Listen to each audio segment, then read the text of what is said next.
What is up, everybody? Today is going to be a pretty easy, simple video because all we're going to be doing is compression testing the Eclipse. There's a couple reasons why I want to do this. First of all, it's just a good idea to compression test an engine before you go to all kinds of trouble fixing other things in the car when you got a motor that may very well be on its way out. The other reason I want to test it is because my friend Nate told me that when he was driving behind me, he could smell oil burning. Pretty sure this car doesn't burn oil because I've never been able to smell it when I'm driving. The only time I ever had that issue was when I washed the cylinders when it was flooding itself. And I haven't had any trouble with it since, but it is possible that when it washed the cylinders, it damaged the rings a little bit, and one of my pistons is burning a little bit of oil. I'm going to check it. I'm pretty sure it is automatic transmission fluid from the transmission leaking onto the exhaust, burning, and then the lovely smell of burning cat piss coming out the back of the car, basically. I would be able to smell that too. But occasionally, after I park the car, I've been able to smell a burning coming from up here somewhere, and I'm pretty sure that it is the ATF leaking out of the transmission still, because that tranny still leaks. That's the one reason I'm going to fix it. The other reason is because this car didn't have working radiator fans for the longest time, so it's possible that a previous owner overheated it, or that maybe I overheated it before I realized the fans didn't work. And it got overheated, and there's a small crack in the head gasket somewhere, and it just needs a new head gasket put in. In which case, it's pretty simple, easy fix. Pulling the head off of this car is very, very easy. But if I end up putting a new head gasket in, I want to put ARP head studs in, just because if it's got to come out, I might as well get everything done at once, and then it's going to end up being a little bit more expensive, and I probably won't want to do it. I got the classic AutoZone OEM compression tester right there, because I do not have my own, even though I may just keep that one. And I'm going to go and get a spark plug pulled out of here, if I can get the hood open. Pull one spark plug out, turn the engine over, and test each one. The engine's pretty warm. I just got back from driving it, so this will be a warm, dry test. So it should seal pretty well. We're going to see if all of the pistons are even compression-wise, and we're going to see if they have good compression.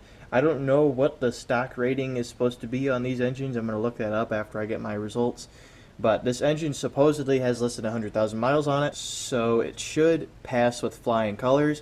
But you never know with, you know, any sort of car like this where it's had hundreds of hands probably all over it, and it's had many different owners with many different skill sets and mechanical abilities.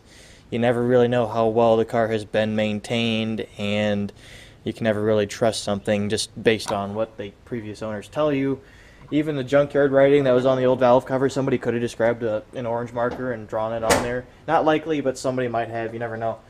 So I'm going to go get spark plug 1 pulled out, get that compression tester hooked up, and we will see what kind of shape my engine is in. My spark plug looks pretty decent, though. That's a very big deal. It's not all white, it's not all black. It means that my AFRs are pretty good. There's a little bit of white on there. I think that's from when the car was running like complete ass. But it's obviously running very well, so my tune appears to be doing its job. Big shout out to Soto Tuned for getting that taken care of. There's cylinder 4, still looking pretty decent. Cylinder 1 and 4 are connected to the same spot, or the same coil pack and same injector fire, so those look very good. Like I said, still a tiny bit of white from when it was running so bad, but it's cleaned itself up pretty well. And these plugs don't look all fouled up from having a bunch of dirt or oil and stuff burning off on them, because if this car was burning as much coolant or oil as I maybe suspected, it would be very dirty. But we got 2 more to go pull out. This one, once again, not too bad. More of the same. But like I said, I think actually that's really clean. That's not white. It's actually just super clean. So awesome. And the plug's not burnt. The tip is in very good shape. Let's check the final one. And there we go. Tip is very clean. Not white. Not all brown. Very good plugs. These are, by the way, NGKR. I think they're coppers.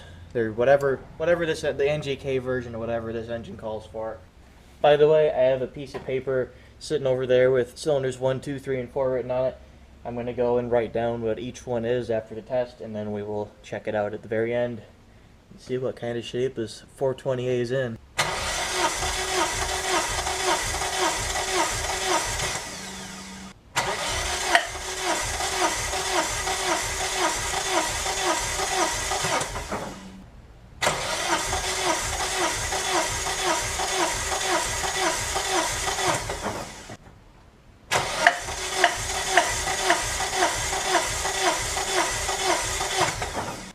I'm gonna go do cylinder number 1 again. That's a lot more cranks than some people would normally do on the compression test. But since I don't have anybody to stand out here and watch and let me know when it quits going up, I can't really do anything about it. So I'm just gonna do 10 cranks, and if it's not hitting full PSI at 10 cranks, then so be it.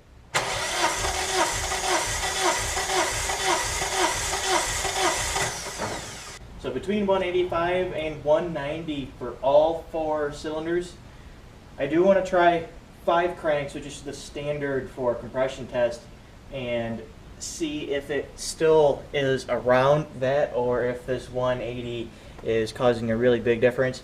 I'm not going to be doing a wet test. All I wanted to see was that all 4 were nice and even, which they are. Wanted to make sure we aren't losing pressure anywhere, which we're not.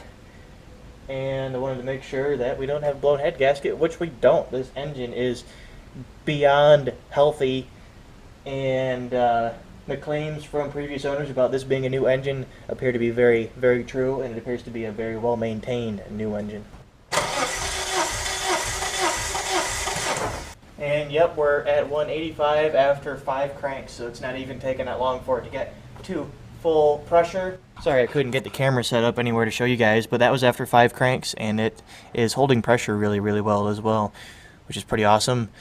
But yeah, that is the compression test on the engine. Now what I'm going to do is I'm going to go online and look up what these cars are supposed to compression at brand new and see how my car compares on the dry test to what a brand new car was supposed to do on, I don't know if they test them wet or dry. I'm going to go do a quick Google search, see what this car is supposed to compression test at brand new, and I'll get back with you guys with my final result. Okay, so with a little bit of quick research on the internet, I found out that stock these cars put at about 210-ish PSI compression when they're brand new, and the safe mark is between 170 PSI and like 240 PSI, I guess, is what I seem to come up with, between like 170 as being low and then like anything over 210 or 240 or something was high. So we are right in the middle of where this engine is supposed to be pretty much.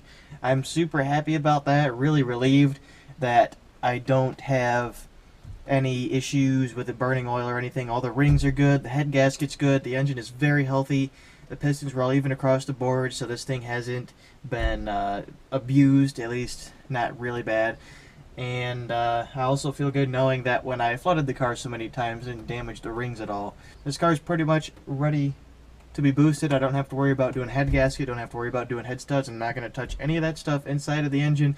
The thing is perfectly fine the way it is. I don't want to touch it internally if there's nothing wrong with it.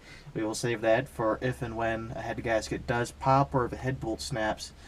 Hopefully that doesn't happen, but if it does, that's when I'm going to go in and put a head gasket and ARP studs in it, or maybe just do a full rebuild at that point, depending on how long the thing actually lasts. Yeah, engine is as new as previous owners claimed. This thing having a brand new engine is definitely accurate and definitely true. So that's a huge relief, like I said, to me. I don't have to worry about rebuilding or doing anything to it. It's all ready to go right now as it sits. And with that, all I have left to do to fix on this car is suspension and running gear type stuff, and I want to look at the trans and potentially rebuild it and at least fix the leaks on it, and then this car will be ready to receive a turbo. So I want to thank you guys for watching this video. Make sure to hit that like button and subscribe, and make sure to come back for more.